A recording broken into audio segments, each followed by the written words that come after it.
Well, I got a 2002 Chevy Avalanche. I guess it don't really matter, but I'm gonna replace a rear wheel stud. So what you need to do is get your brakes all apart. You need to get your calipers off, and then you need to get your rotor off till you get to the axle. So now that you got to the axle, you found your stud. There might be a broken stud or screwed up threads on the stud. So then what you need to do is hit it with a decent sized hammer and punch it out of there. I got a 3-pound sledge, my favorite tool, and then I'll hit it, okay? Might come out a little bit harder than that, 1 or 2 more hits, because I already had it out and I decided, hey, make it. So, got my new stud. It's not a new stud, but it's ones I took out of hub bearings.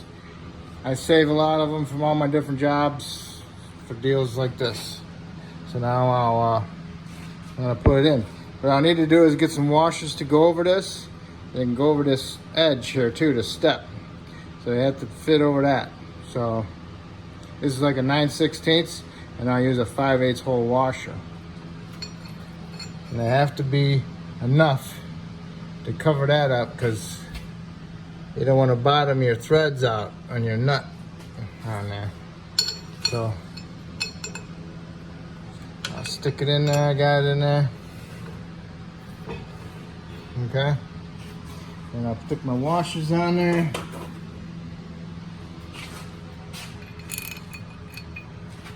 Got nice 3 5/8 washers.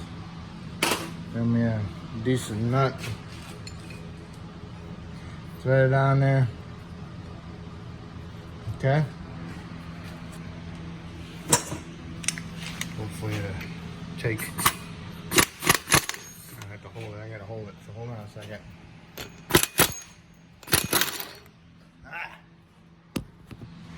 Okay, I got it. I'm using an impact. Okay. Now if you can see the studs, let's see if I can get you to see the stud.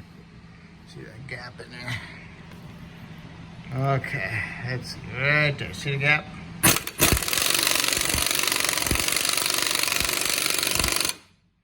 Almost there. See it? Still see a little spot. Okay? Voila. The stud is installed. They make a tool for that so it doesn't screw up the nut so bad. But I have one, but I wanted to illustrate this way with the washer so you get the idea how to do it at home. You can use a big ratchet and do the same thing, but it just might take a while.